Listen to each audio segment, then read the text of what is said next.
we've seen in the NBA free agency so far, in my opinion, there's been quite a few teams that have missed out on some opportunities. The Lakers, the Warriors are two teams, in my opinion, that are on the forefront of those talks. But it got me thinking. Brandon Ingram. I know the Pels just traded for DeJounte Murray, but Brandon Ingram has been rumored to be a part of trade talks, and it wouldn't surprise me to see him moved very, very soon. So in this video, I'm going to give you guys a few possible trade options, trade opportunities for the New Orleans Pelicans, and getting back what they need, whether that's front court depth, whether that's young pieces to fit the Zion Williamson timeline. This first trade we're going to look at today is with the Cleveland Cavaliers. Donovan Mitchell just signed a 3-year big-time contract, but I expect whether it's Jared Allen, whether it is Darius Garland, whether it's both, to that Cleveland does move some guys. And I think Brandon Ingram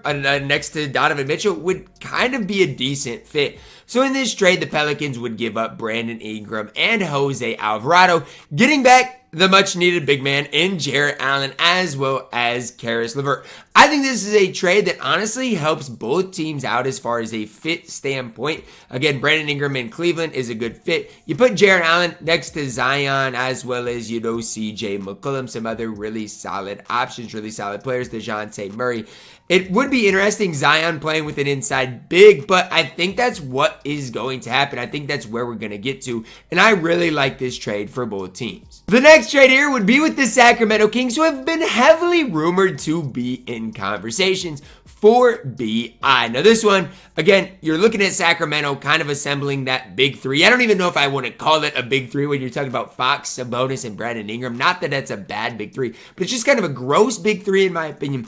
But you get Brandon Ingram, but you're going to have to give up something. Keegan Murray as well as HB Harrison Barnes. Now, why would the New Orleans Pelicans make this trade? Well, to me, it's to fit that Zion Williamson timeline. I think Keegan Murray, a guy that can stretch the court with the best of them, is a perfect guy fitting next to Zion Williamson. You get HB and kind of salary filler, but a good option for a year on that contract, whatever. It's 2 years, $18 million, whatever it is, what it is. It's an overpay, but again, you got to get rid of Brandon Ingram. You got to match the salaries. For the Kings, again, it's a 1-year rental. Hopefully you can extend Brandon Ingram after that. Now we get to the fun part. The Golden State Warriors, one of my personal biggest losers so far in NBA free agency. When I'm looking at things, it doesn't make a whole lot of sense what they've done so far. They gave up Chris Paul. They gave up Klay Thompson. And all they've got was DeAnthony Melton so far in the mid-level exception. I don't know really what the Golden State Warriors have planned.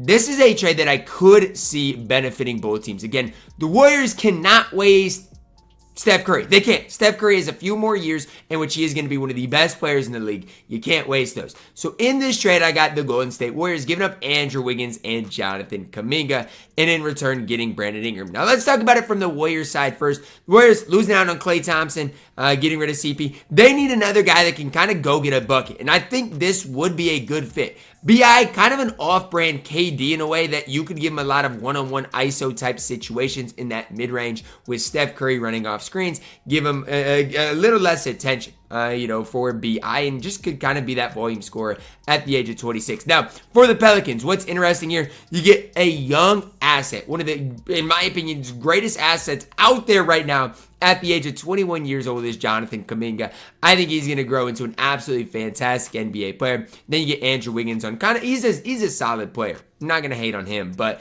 get him on kind of that salary filler type deal. To me, I think this is a trade that benefits the Warriors more than the Pelicans. But if the Pelicans do want to shoot for long term with that Jonathan Kuminga, I think he is a great asset in the long term.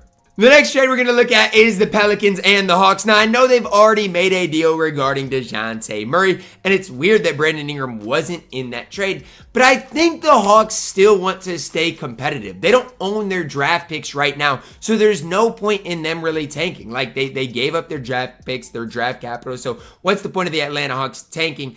Honestly, not much. So the Hawks get Brandon Ingram in this trade, and they give up Okongwu and Clint Capella. Now, again, the Hawks are going to be young with the #1 overall draft pick, Ricochet, as well as some other young assets. Like the Hawks got some young pieces. They've got Hunter. They've got, again, some young talent. So Trae Young next to Brandon Ingram, as well as having some other talent, I think would be solid. In return, the Pelicans get their bigs. Capella, Okongwu. Again, they gave up their bigs. They don't have any bigs right now. So I think for the Pels, it would be a solid addition. You get the rim protection you need in Capella, Okongwu. For the Hawks, again, they'd have to figure it out at that center position if they do make this trade. Do include the 2029 first as well as the 2031 first, because again, they're not giving up much in Okongwu and Capella. I don't know if I love this trade for either side, but again, if Atlanta does want to stay competitive, which I do believe deep down they do, they just didn't like the Trae Young, DeJounte Murray kind of duo.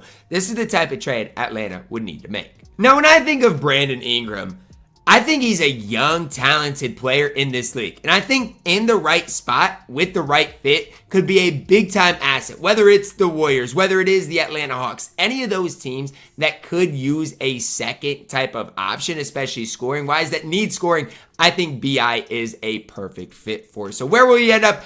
I'm not sure, but I do think it is a good time for both the Pelicans as well as any other suitors to make that trade. Who will it be? We'll find out, but I gave you guys a few different options to go through and think about today. That's going to wrap it up, guys. Drop a like on the video, subscribe if you are new, and as always, man, I love you guys, and have a blessed day.